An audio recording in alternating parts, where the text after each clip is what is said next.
লাআল্লাকুম তাশকুরুন। আল্লাহ যেন আমাদেরকে হাতে ধরে এই জগদ্দল পাথরের নিচ থেকে আল্লাহ আমাদেরকে বের করে আনলেন। নাও বাংলাদেশের মানুষ, আমি তোমাদের উপর করুণা করলাম, তোমরা মুক্ত আকাশে একবার নিঃশ্বাস গ্রহণ করো আর আমি আল্লাহ শুকরিয়া আদায় করব। এটা আমাদের উপলব্ধি দরকার প্রথম। অন্যথায় শুধুমাত্র এই যে অল্প কিছু ছাত্র এবং তারা সবাই নবীন ছাত্র, ইউনিভার্সিটিরও যারা মাস্টার্স লেভেলের ছাত্র ছিল না, ম্যাক্সিমামই অনার্স লেভেলের ছাত্র, এই সকল ছাত্রদের মাধ্যমে আর এমন এমন দুটো উপলক্ষ আল্লাহ তৈরি করে দিলেন। আল্লাহ যখন কাউকে ধরার সময় হয়, আল্লাহ যখন কোনো কাজ করতে চান তখন তার আসবাব আল্লাহ নিজে তৈরি করে দেন। দুইটা হাতিয়ার ব্যবহার করে এই আওয়ামী জাহেলিয়া বাংলাদেশের মানুষের উপর জুলুম করেছে। প্রথম হাতিয়ার ছিল দেশের মানুষকে এই মুক্তিযুদ্ধের পক্ষ আর বিপক্ষ দুইটা ভাগে বিভক্ত করে দিয়েছে। আপনার জন্ম 70 সালে হোক, 80 সালে হোক, 90 সালে হোক, আপনার রাজাকার। বহু মানুষ 75 সালে জন্ম, মুক্তিযুদ্ধের সার্টিফিকেট নিয়ে বসে আছে, মানে জন্ম হয় নাই এরকম মানুষের মুক্তিযোদ্ধা, এরকম মানুষের রাজাকার। গোটা দেশ দুই ভাগে বিভক্ত। যেই তার কথা শুনবে না, যার সঙ্গে তার সংঘাত হবে, এখন সে মুক্তিযুদ্ধ যতই করুক তাকে বাস রাজাকারের সিল লাগাই দেবে। বাংলাদেশের স্বাধীনতার যে সবচেয়ে বড় পদকগুলো আছে, সবচেয়ে বড় পদক মনে হয় বীরত্তম, তারপরে বীর প্রতীক। জিয়াউর রহমান সাহেব বীর প্রতীক, শহীদ জিয়াউর রহমান সাহেব, তার সাথে তার রাজনৈতিক দ্বন্দ্ব বানা দিয়েছে যে জিয়াউর রহমান বাংলাদেশে মুক্তিযুদ্ধে এসে মুক্তিযুদ্ধ কাটাদার এসে এখন রাজাকার হয়ে গেছে। এইরকম ভাবে দেশটাকে বিভক্ত করেছিল এই মুক্তিযুদ্ধের কথা বলে, রাজাকার বলে গোটা দেশকে, দেশের সমস্ত মানুষকে। এক সময় তো শুধু আলেম ওলামাদেরকে আর ইসলামপন্থীদেরকে বলতে বলতে বলতে বলতে বলতে বলতে বলতে এরকম একটা পর্যায়ে আসছে যে আওয়ামী লীগের বাইরে যা আছে সব রাজাকার। আল্লাহ পাক রব্বুল আলামিন ওকে এই হাতিয়ার দিয়ে ধরছেন। মোক্ষম সময়ে সে এমন একটা সময় কথাটা বলল, বাংলাদেশের 4 কোটি নবীন একেবারে নতুন তরুণ প্রজন্মের হৃদয়ে আঘাত করলো। তারা চাইতে গেলে অধিকার এবং যৌক্তিক অধিকার, যে একটা দেশে প্রায় 35 থেকে 40% মুক্তিযুদ্ধ কোটা, 32% না 30% ছিল মুক্তিযুদ্ধ কোটা, আর এই যে আগ্রম বাগ্রম সব বেড়ায় 60-70% হলো কোটায় চাকরি হয়, আর মেধার জোরে চাকরি হয় অল্প কিছু মানুষের। যেই জাতি রাষ্ট্রীয় সকল দায়িত্বগুলোকে এইভাবে মেধার ভিত্তিতে যে জাতির মধ্যে মূল্যায়ন না হয়, সেই জাতি কেমন উন্নতি করবে? চাটুকার জাতি ছাড়া আর কি তৈরি হবে? তারা দাবি জানালো যে এই কোটা প্রথা সংস্কার করা হোক। বাস এটাকে তার গায়ে লাগলো, বলে দিল যে কি যারা মানে মুক্তিযোদ্ধার সন্তান তারা কি মেধাবী না? সব মেধাবী রাজাকারের বাচ্চারা, রাজাকারের নাতিপুতিরা সব মেধাবী। যারা আন্দোলন করতে গেছে তাদের সবাইকে দিয়ে দিল রাজাকারের ট্যাগ। এই তো 4 কোটি ছাত্র জনতার গায়ে এমন ভাবে আঘাত লাগলো, আমরা যৌক্তিক দাবি করলাম, তুমি বাস আমাদেরকে রাজাকার লাগাই দিলে ট্যাগ। আচ্ছা ঠিক আছে, যা তুই যখন লাগালাম রাজাকারই বললি, প্রত্যেকটা বিশ্ববিদ্যালয় স্কুল কলেজ থেকে রাতের অন্ধকার, রাতের গভীরে স্লোগান উঠলো, আমি কে তুমি কে, রাজাকার। মূলত সেই দিনই বাংলাদেশে শেখ হাসিনা ভাগ্য নির্ধারিত হয়ে গেছে। গোটা দেশের ছাত্র জনতাকে এক কথায় বাস তার কথা শুনে নেই, তার ভালো লাগে নেই। কারো বয়স 15 বছর, কারো বয়স 20 বছর, মুক্তিযুদ্ধের 55 বছর পরে এসে তাকে রাজাকারের বাচ্চা বলে দিল।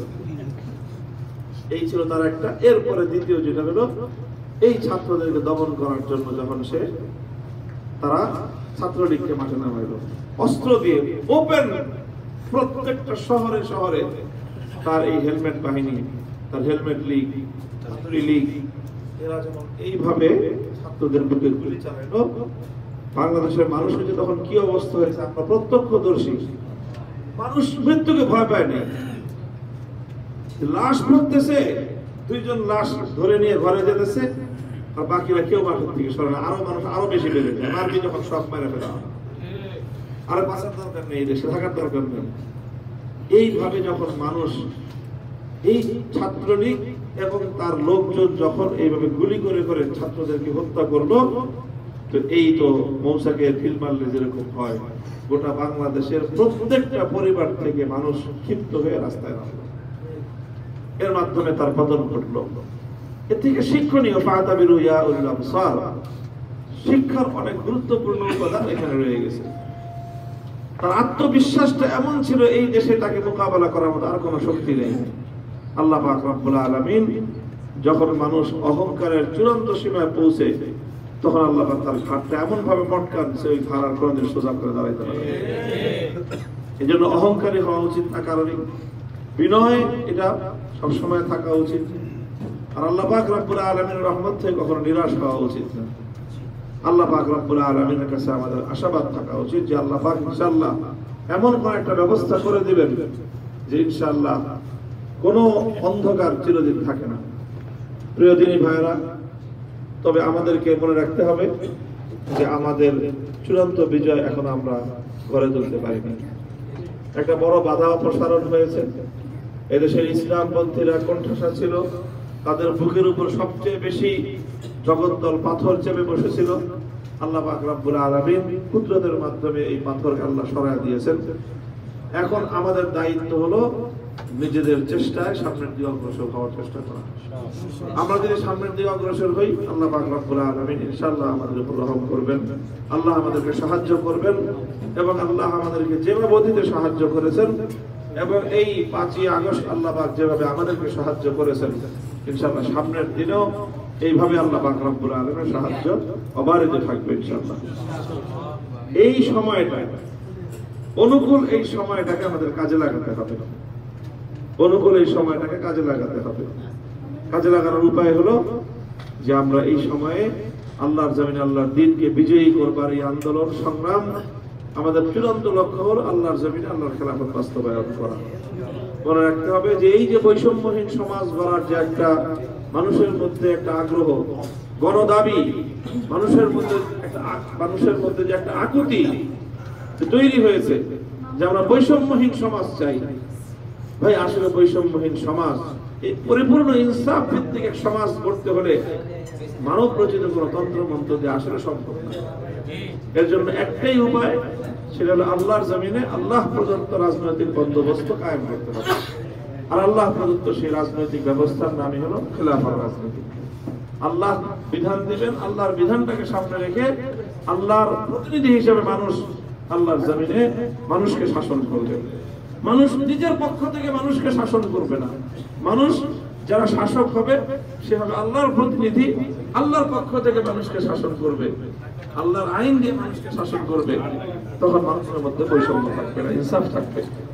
আর আল্লাহর বিধান যখন মানুষ কার্যকর করে, কোনো শাসক, একদিকে তো আইনের দ্বারা মানুষের মধ্যে বৈষম্য বিতরিত হয়, সেই সাথে আল্লাহর পক্ষ থেকে অবারিত রহমত আসে। এক হাদিসের মধ্যে আসছে, লাহাদ্দু ইয়াকামু ফি আরদিন খায়রুম মিন আন ইউমতারু 40 সাবাহা। কোন ভূমিতে, কোন জমিনে, কোন এলাকায় আল্লাহ পাকের একটা আইন, একটা বিধান যদি বাস্তবায়িত হয়, তাহলে ওই এলাকায় 40 দিন পর্যন্ত লাগাতার রহমতের বৃষ্টি বর্ষণ হলে যেই পরিমাণ রহমত আসবে, আল্লাহ পাকের একটা দণ্ড বিধি বাস্তবায়িত হলে তার চেয়ে বেশি রহমত আসবে। এই জন্য শান্তি পেতে হলে ভাই আমাদেরকে আল্লাহর সেই হারানো, আল্লাহ দেওয়া প্রদত্ত সেই হারানো খেলাফতের দিকে আমাদেরকে ফিরে যেতে হবে। আমরা বাংলাদেশ খেলাফত মজলিস এই আহ্বান নিয়ে মানুষের দুয়ারে দুয়ারে যাচ্ছি। আপনারা হয়তো মিডিয়ার মাধ্যমে, সামাজিক যোগাযোগ মাধ্যমে লক্ষ্য করে থাকবেন যে অভূতপূর্ব সারা বাংলাদেশের আমরা এক এক দিনে 5টা 7টা করে সমাবেশ করতেছি, পথসভা। এক একটা পথসভায় লক্ষাধিক মানুষের জমায়েত হচ্ছে, এটা মহাসমাবেশে পরিণত হচ্ছে। মানুষের এই উচ্ছ্বাস, এই আবেগ আমাদেরকে অনেক বেশি আন্দোলিত করতেছে। আমরা অনেক বেশি উৎসাহিত, উদ্বুদ্ধ হচ্ছে, অনুপ্রাণিত হচ্ছি।